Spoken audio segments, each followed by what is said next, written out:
How do you do, neighbor? It's Berean Spirits time once again. The boys have gathered around and they're ready for you. So join in, make comments, and study with the guys as they try to study as the Bereans did in Acts chapter 17. And now, here's the guys. Hello and welcome back to Berean Spirits. My name is Chris Peltz. I'm the evangelist with the Southside Church of Christ in Springfield, Missouri. And we've got Josh Thornhill with the Brookmead Church of Christ over in Johnson City, Tennessee. Josh, how you doing, man? I'm doing well. I think for once we can actually have a good show today. Oh man, this is going to be the best show since the last time Richard was gone. I know. And maybe better than that. Yeah. But I'm doing all right. How are you doing, Chris? Yeah. Oh man, thanks for asking, Josh. I appreciate that. I'm doing great. Oh yeah, I'm doing really well. Yeah, Richard is unable to join us today. He is taking care of his parents, which is something we're going to be talking about on the program today. But before we get into that, if you have any comments, you want to join the conversation, be sure and do that. And if you haven't already, and you're on YouTube, hit that subscribe button. We really do appreciate that. And of course, share it out to everybody that you know and let them invite them to join in the study and the conversation as well. Josh, it has spring is here. It has sprung. And I do want to say our prayers go out to everybody down in the South, Mississippi, Alabama, and you know that have been dealing with some very serious tornadic weather. Texas, Louisiana. So our prayers go out to them, and of course, the school shooting that took place on Monday in Nashville. Our prayers go out to families and anyone that might have been involved in that as well. Just tragic loss of life, and unfortunate that someone would target anybody claiming to be a Christian or associated with Christianity. It's unfortunate. It's sad, and I would say for this weekend to be diligent. Because of some of the calls that have rung out when it comes to violence and against Christians. Just be vigilant with your services this weekend and out and about, and just keep everybody in your prayers during this time for sure. So, you got anything you want to add to that, Josh? I do have some thoughts, but I mean, I think they're rather controversial, so I'll just save them. Well, you know, I mean, it's, I'm, you know, it's unfortunate. I'm, you know, don't hold back on my account. That's for sure. So no, it's, well, I mean, it kind of gets into the nature of who it is that was doing the shooting, and it's a different kind of discussion. So yeah, that's true. But nevertheless, Christians were targeted. You know, the idea of Christianity and the teachings of Scripture were on the mind and target, it would appear, and that certainly is the case for the call that has been made by Antifa and others when it comes to you know, the acts of violence that they are calling for. Vengeance, I think, is the word that they used for this weekend. And so, again, our prayers go out to all those that have suffered loss and injuries, but also just ask everyone to be vigilant this weekend for sure. Well, Josh, we're going to be talking about honoring thy father and mother. And one of the first times, what's that? I've heard of that. You've heard of that? Yeah. Sounds like that's good. You might find that somewhere in the Bible. somewhere in the Bible. Well, in Genesis chapter 2, it's interesting because after God had formed woman from the rib of Adam, and he said, "This is bone of my bone and flesh of my flesh," it goes on to say, "For this reason, a man should leave his father and mother and be joined to his wife." And so, but going from there, from the idea of marriage and leaving father and mother, when we get to the 10 commandments in the book of Exodus, we have within the 10 commandments the command to honor father and mother. And, that was a command that I don't think I truly understood or grasped for a very long time, after obeying the gospel, trying to, kind of understand, in light of a passage like Ephesians 6 or something, where it talks about children, obey your parents and things like that. But that's really not what is being talked about in that particular text. And, we're really talking about aged parents, taking care of and honoring and being mindful of parents as they get elderly and are in need. And we see that from Matthew chapter 15, where the Pharisees were kind of creating traditions and neglecting parents and saying, "Oh, well, we've got this Corbett that we've set aside this money, but rather than taking care of our parents, we're going to give it to the temple."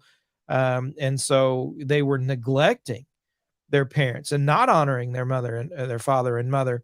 And that was a huge deal for Jesus. And so he deals with them accordingly there in Matthew chapter 15. In fact, he says beginning in verse 7, "Well did Isaiah prophesy of you hypocrites, for you honor me with your lips, but your heart is far from me, and in vain you do worship, teaching as doctrine the commandments of men." And so, while they were saying, "Oh, well, this is for God, this is for God," they were neglecting what God had truly intended and wanted them to do when it came to honoring their father and their mother. Go ahead, Josh. Right.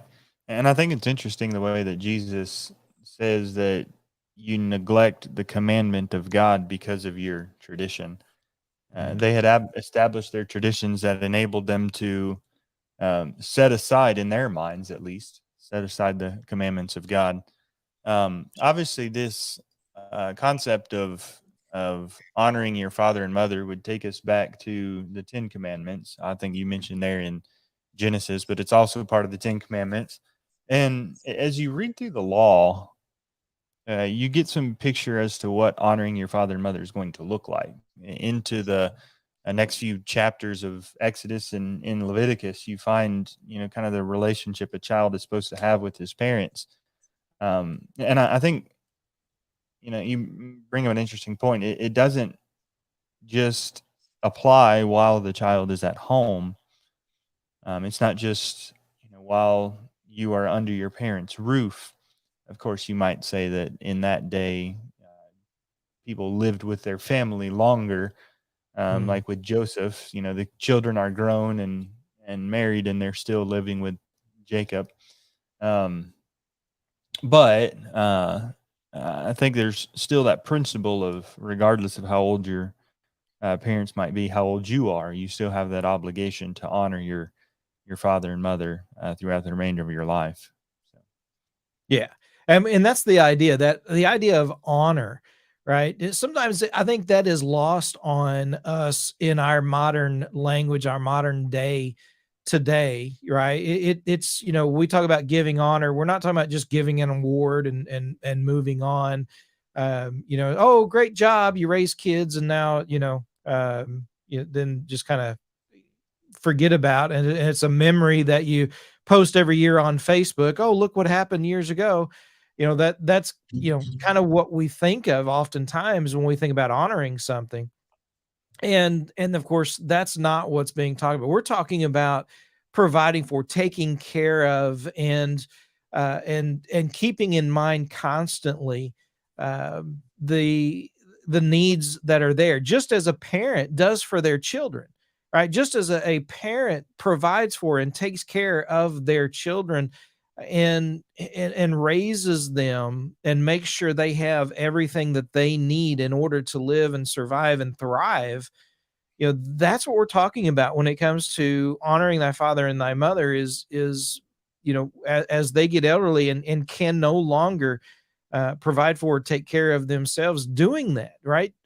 Taking on that role and helping them in various ways so that they can, live out the rest of their days in comfort and just in the best way possible. Right. And I think there's also a sense in which that goes a little bit deeper than merely taking care of them.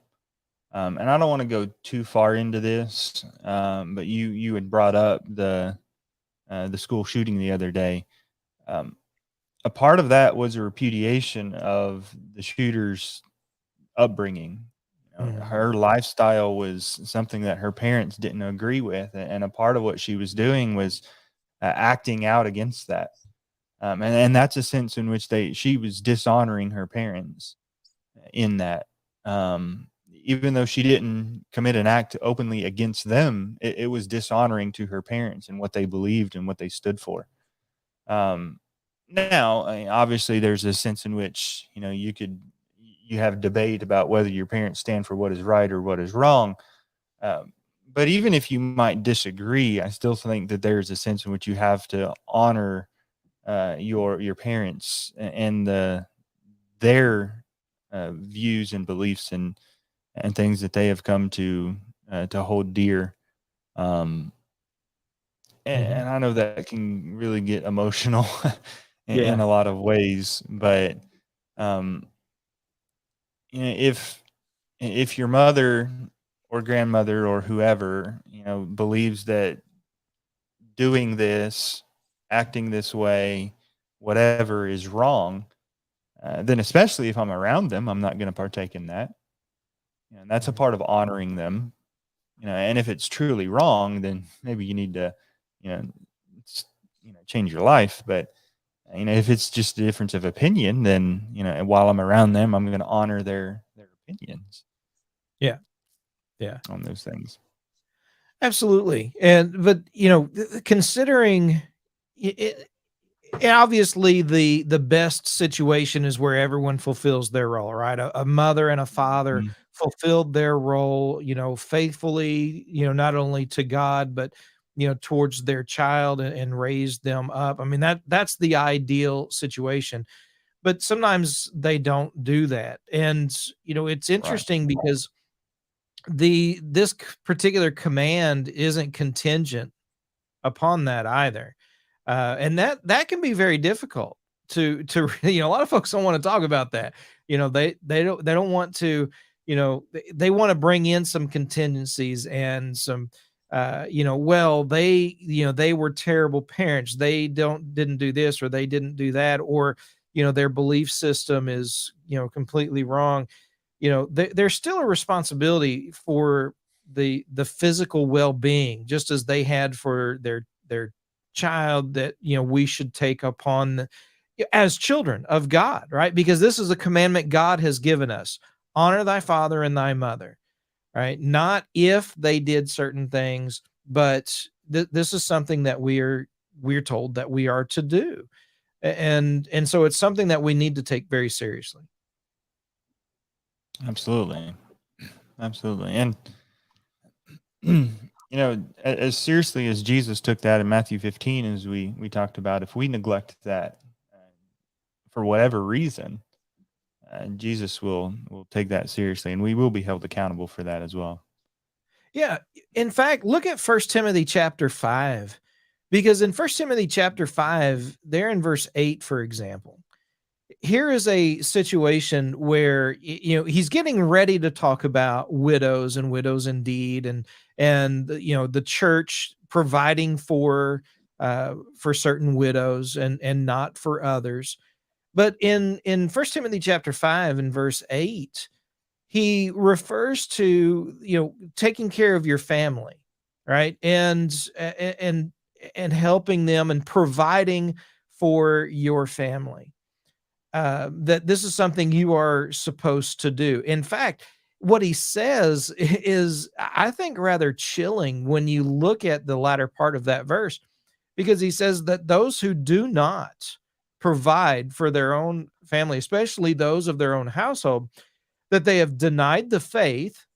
They're one thing, but then he goes on and said, and they are worse than an unbeliever. Now,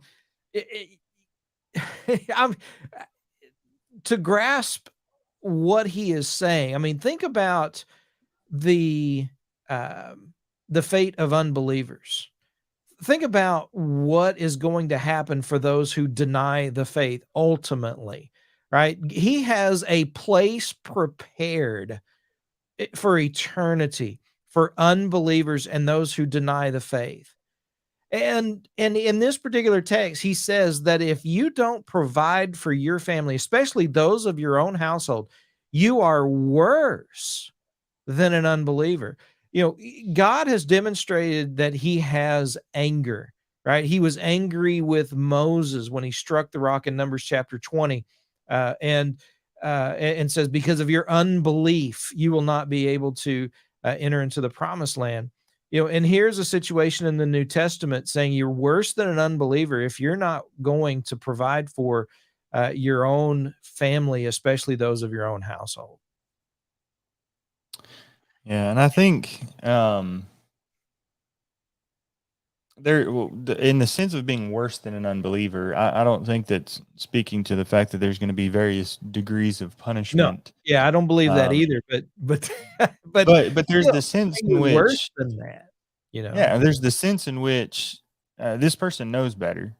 Yeah, You know, there's one thing to do something in ignorance and not realize that it's wrong, but to know better and to still do that, that's worse. And I think that's the point that Paul is making here. Very similar to what Peter makes in 2 Peter chapter 2. Those who have once been enlightened, he says, if they fall away, he says the latter end for them is worse than the beginning. And it's not that they're going to have a worse punishment, but they have that constant knowledge that I had it and I threw it away. Yeah. And so they're going to have to deal with the guilt of that throughout their entire eternity. And so I think that's the sense in which they are worse than an unbeliever. And you know, to your point, it shows how seriously God takes this. That's right. He does. He takes it extremely seriously. Absolutely. Right. So, in fact, as you go through chapter 5, and he demonstrates, first of all, he points out what is a true widow, right? One who has washed the feet of the saints, one who is, as he points out, over the age of 60 and has no family, right? Has absolutely no family. That is a widow indeed. And that is one that the church can provide for and help. Mm-hmm. But he contrasts that with one who, you know, that the church shouldn't be burdened with, right? Don't burden the church. First of all, if they can remarry, if they're under this certain age, they're able to remarry, or if they have family, right? And notice what the point that he's making in 1 Timothy chapter 5 is that if you have family that can provide and take care of you, or, you know, of someone who is elderly, the family has that responsibility. It is not to be a burden on the church. It is to be a responsibility of the family. And that's, you know, God is making that very clear throughout the scriptures. But I think in 1 Timothy chapter 5, he probably makes it more clear than anywhere else, at least in my mind. Well, there goes the show. Oh, hey, Richard, how you doing? I'm doing great. Well, howdy, sir. I've been listening to the show, and I thought, man, I better join this. Not because you guys are doing such a bad job, but, you know, maybe it's just a good idea, right? That's where I thought he was going there, Chris. That's where I thought he was going. I thought he said he was going to say he needed to bail us out. Yeah. No, not again. You guys were doing a fantastically average job. Look who finally decided to roll out of bed here. You know, I know. No. My dad got back from the doctor early, so Okay. I still had a chance to get back and be on the show. So I thought, hey, why not? So I'm Oh, here. very good. Very Yeah, good. yeah. I had to. I was listening to it, and I'm like, boy, there's so many things I'd like to say, and I was going to type it, and I thought, I'll just go home real quick and get on the show. Well, there you go. Here I am. There you are. Well, Yeah. have at it, Richard. Well, if I can add something, am I interrupting a point that you are making, Chris? No, but The no, Bible go says ahead. don't add to or take away. So Right. I'm going through this very thing that you guys are considering. Yeah. And it's boy, let me tell you something. Nothing opens the eyes more than when you're actually doing it. And we got to I think it's important to share some of these things when you're going through it. And one thing that I have learned through all of this is so many times young people, when they're starting out in life, they make goals for themselves and they even plan for retirement and they save for retirement. They're doing all these things, but do you ever include possible costs for taking care of your elderly parents? Because that should be your number one priority before you even take care of yourself. Before you start thinking about, hey, I'm going to start saving for my own retirement. No, you need to think about your mom and dad and how you're going to take care of them. And I really think that's where many of us are missing the boat, is we are not thinking about and making it a primary goal to take care of our parents when they get older. Well, that's what they were doing in Matthew 15.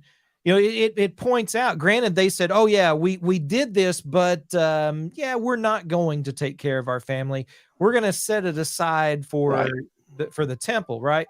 But you're exactly right, because that's what they were doing. And I think that shows us that they understood what that command was all about, right? They knew what it was about. They tried to do something different, but I think it gives us insight to truly the idea behind that particular command of honoring thy father and thy mother.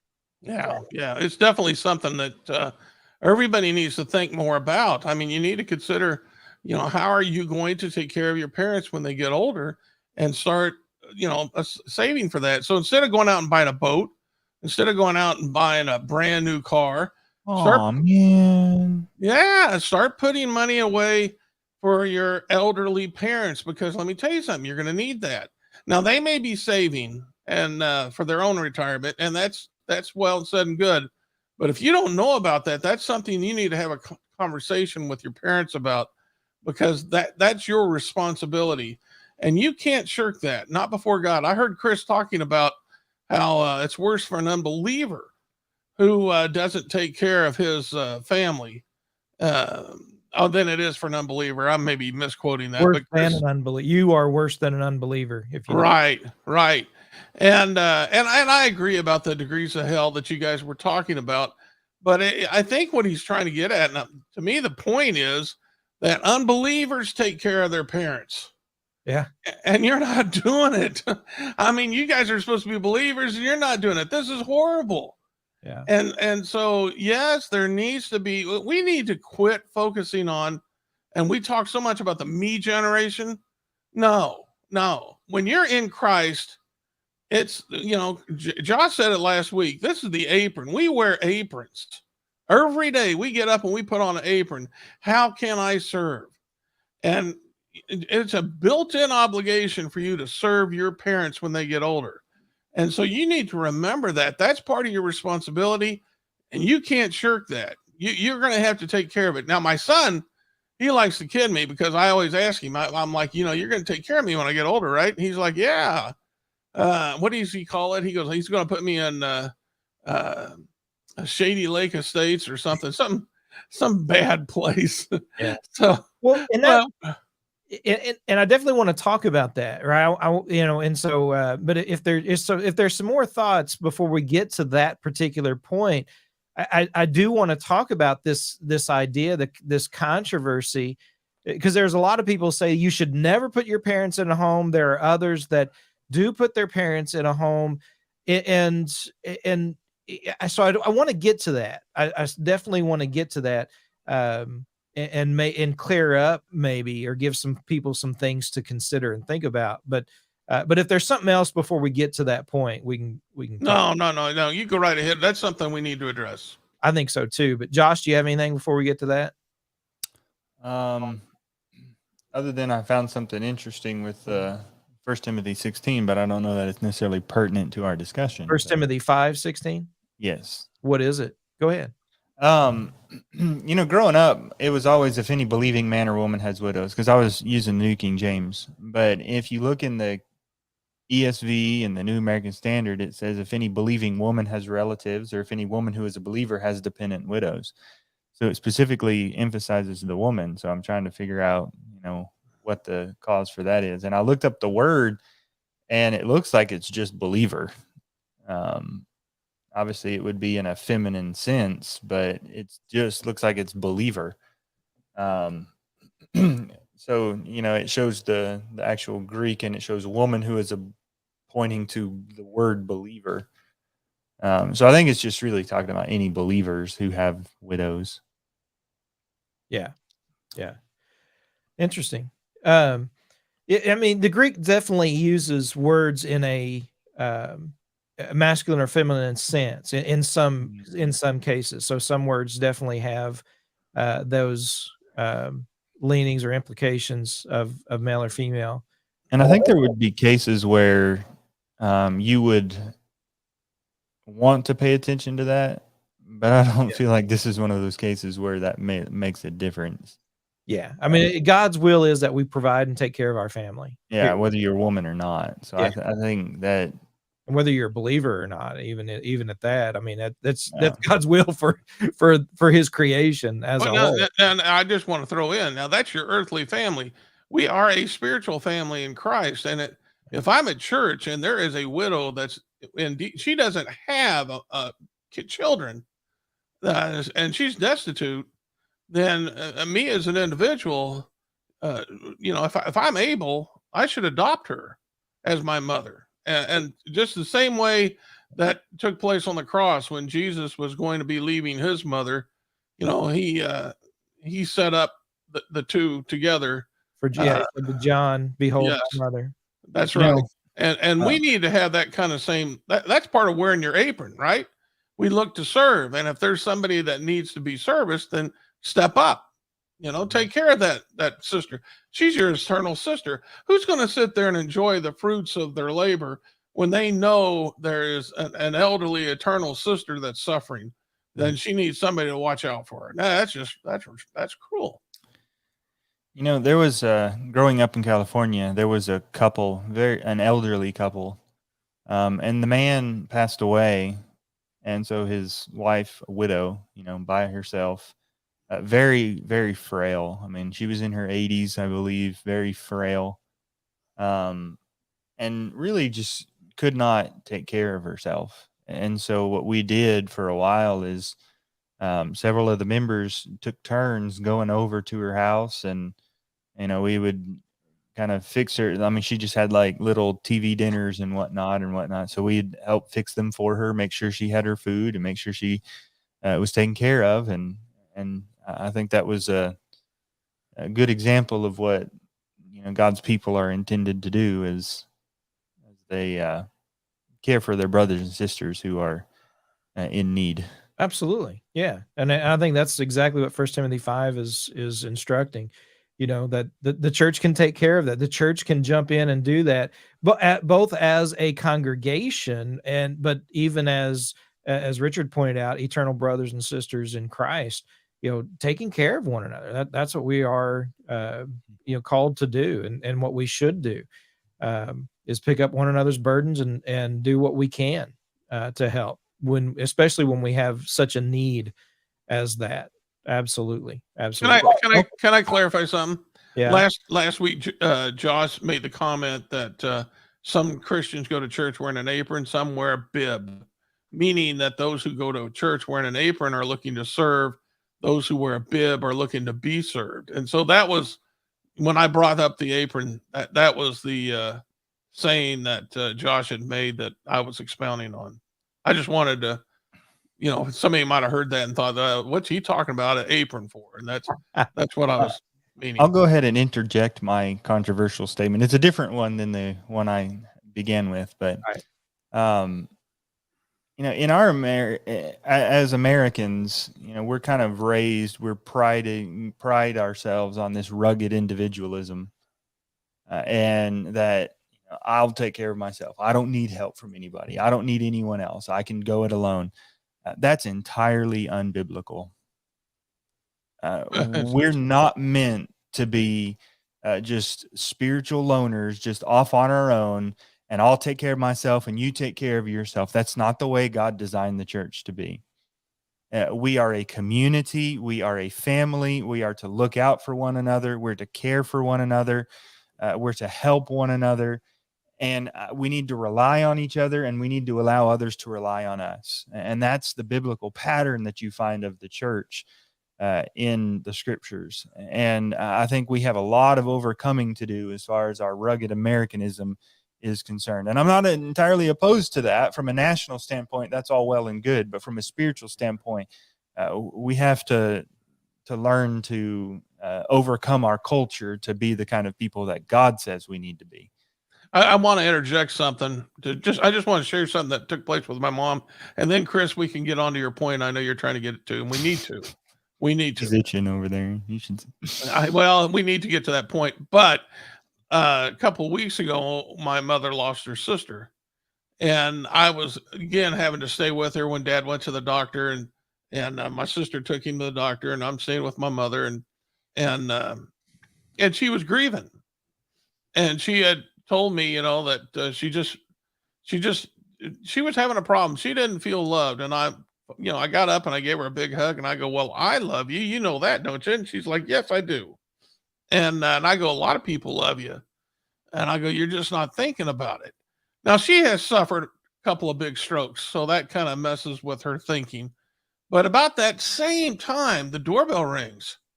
And she went to the door and she comes walking to me, not understanding what it was. And it was a big vase full of flowers. And it was sent to her by the brother. They go to church at the Nashville Church of Christ up here in Kansas City. And it was sent to her by the brethren that meet at that church. And it was just saying, look, we're thinking about you during this difficult time and we love you. And I opened the card up and I'm like, see here, Mom. I go, I told you a lot of people love you. Look at this. They took the time out and the expense to remember you by sending you these flowers. And she just broke down crying. It was such a sweet little thing. Yeah. Timely. Boy, wasn't that timely? Yes. Mm-hmm. Yeah. Very timely. So I want to get to the question about nursing homes and putting parents in a nursing home, bringing them into your own home, or doing your best to make sure they stay in their own home. And maybe there's other options. I don't know what necessarily that would be, but I think those are the three big considerations. Nursing homes can be assisted living to complete, what you would generally think of as nursing homes. I'm kind of lumping those together, keeping them in their own home or bringing them into your home. And in one sense, all three of them can be great options. All right. There are some who will say, no, it would be wrong to put them into an either assisted living or a nursing home, or, to take them out of their home. Right there. I've even heard that, no, you have to do everything and anything you can to keep them in their own home. And that may be what they want. That may be, what they would hope for, but when we talk about honoring thy father and thy mother, taking care of them, that may not be what is best for them. There may be some things that are no longer safe. There may be some things that a care that needs to be provided that is just not feasible to be provided in a home situation necessarily, whether it's their own home or even in your home, and bringing your parents in. There are lots of different situations, and each family needs to make a decision.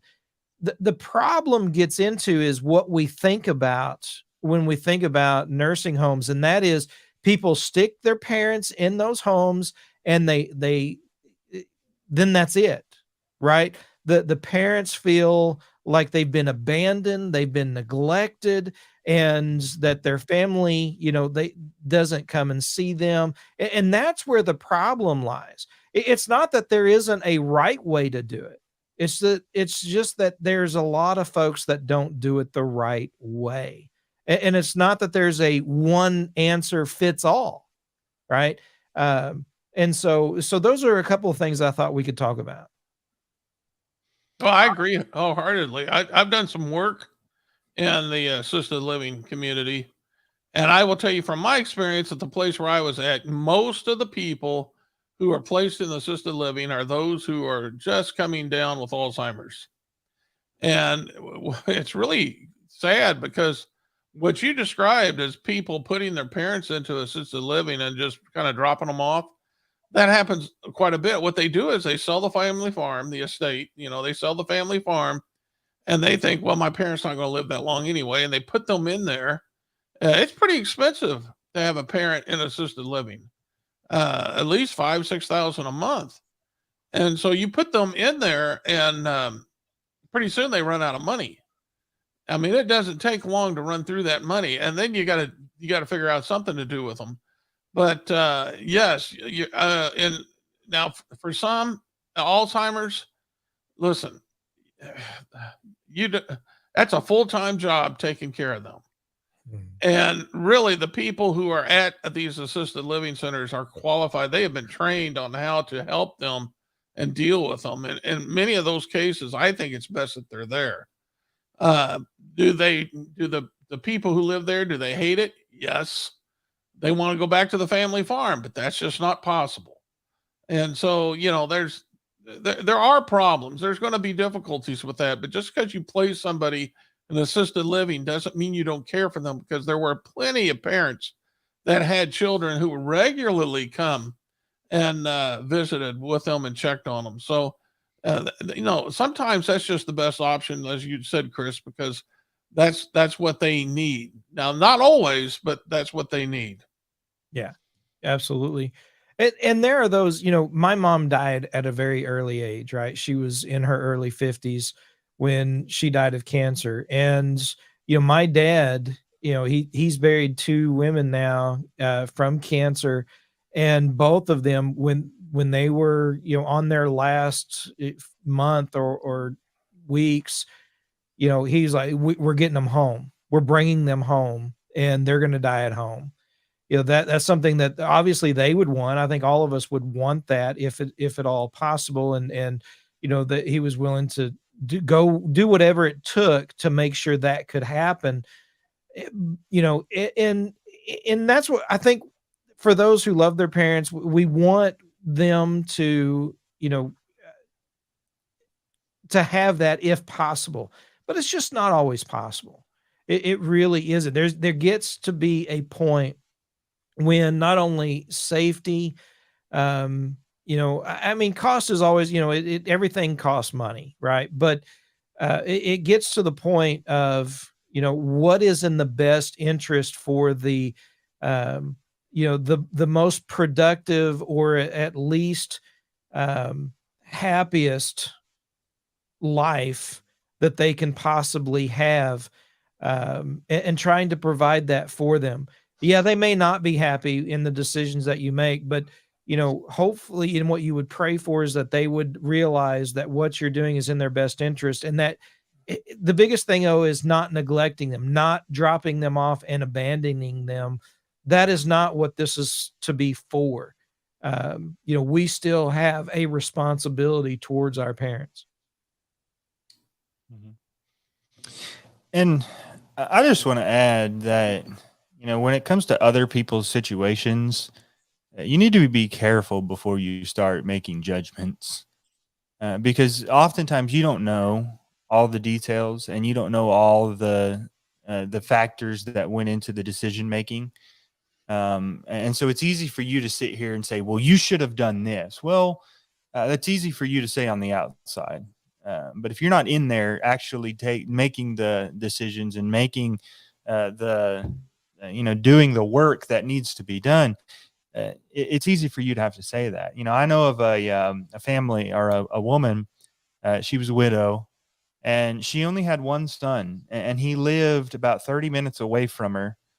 And she was getting to the point where her memory was going, her eyesight was gone. I mean, she wasn't blind, but I mean, she couldn't see very well anymore. And he was working. He was by himself, didn't have a family, and he had to work for a living, and he couldn't be there to take care of her. And so he had to, I guess, for the last few years of her life, he had to place her into a nursing home.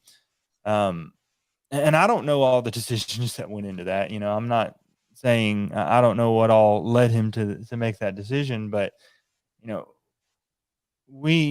do think we need to be careful before we start being condemning of other people if they don't make the choice that we think they ought to make, because it's not our choice. Number one, and number two, it's a difficult decision either way you go. And I think we need to be respectful of that fact, because, I mean, is it ideal for them to come and maybe live with a child and, their children take care of them? Maybe, yeah, I think that'd probably be ideal. But, I mean, that's a ton of work sometimes. I think about my grandmother who just passed away. They had to, she was up until the very last month when she had these very severe health issues. She was staying with my aunt, and it was very difficult for her to take care of my grandmother. It's hard. It's hard on these people, and I'm not saying that people are just trying to pass off that responsibility. There's a lot that goes into it. It's a hard decision, whatever you do. So I think that's a thing that we need to approach with some grace and compassion and understanding, knowing that whatever you decide is going to be hard and difficult. Yeah, but we need to make sure we understand we have a responsibility, right, to make a decision and not abandon them. That's the thing that I think is how most people view nursing homes, right, is an abandonment, and that's not always the case. And a lot of times, especially with Christians who make that decision, that's not what's happening. That's not the case.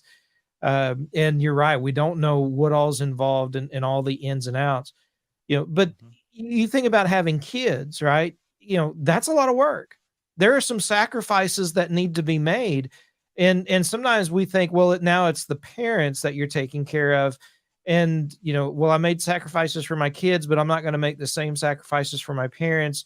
You're going to have to make that decision. But you're also going to have to answer for that decision before God, and really think about and take very seriously your responsibility when it comes to honoring your father and your mother.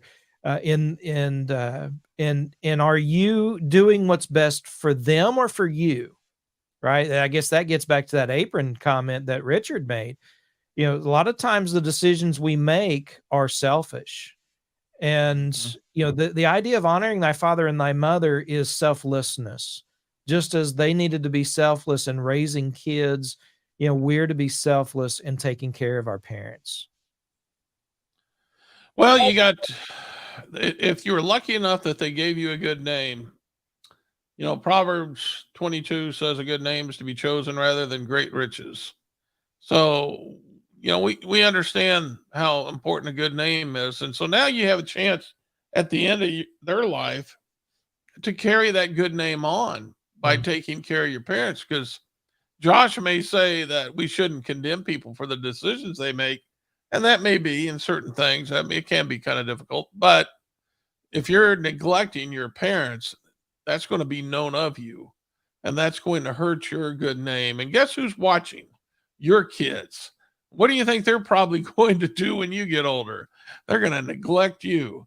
So, we need to make sure that we do honor our parents and take care of them because of they're our parents. Yeah. Yeah, I'll help Brian pick out the Shady Acres. You get Shady Acres. That was it. Shady Acres. Yeah, he's going to put me in Shady Acres. Isn't that nice? No more man. fitting place for Richard. Yeah. Well, Josh can come visit. So Yeah. because he'll still be kicking by the time I'm in there. Josh will still be out preaching somewhere. So He may be kicking when he comes in there. Yeah, I'll be kicking Richard, you know. Oh man. All right. Well, I don't guess there's any comments. You guys didn't seem like there was any comments to bring up or point out necessarily for the program. It's just Chris Kramer, you know. Yeah. Just Chris Kramer. Yeah. We appreciate Chris. We appreciate everybody who tunes in and listens. Any last comments, Richard?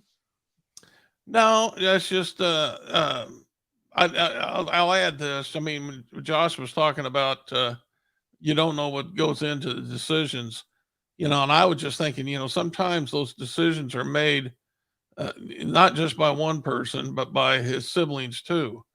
And sometimes the decision may not be what you think is best. But, be that as it may, you got to kind of go with the flow. You got to work with everybody. So, and you have to make the best of the decision. Yeah. Mm-hmm. Even if the decision isn't the best, you have to make the best of the decision. I think we got somebody else. Who's Truth and Reason? Is that your dad, Josh? It's Chris. He says up Chris. in his first comment. You might not have the comment since you came in late, but he said, "Good morning." I see it. Okay. I see it. Truth. Oh, that's right. He does Truth and Reason. Yeah, that's right. I'm sorry, Chris. He just did that for a shameless plug, but that's okay. That's all good. All right. Josh, last thoughts? Yeah, just honor your father and mother. It's important. Amen. And that's right. It is. It is very important. Folks, again, we appreciate everybody tuning in, listening. I hope you got something out of this, some things to consider and think about, and definitely know that if you're in the situation where you're having to make these difficult decisions, you're in my prayers, you're in our prayers, and but God definitely knows best, and trust in Him. Follow His will in all things, and it'll all work out for eternity. And that's what we're all striving for. Again, thanks for listening and tuning in. And remember to search the scriptures with Berean spirits.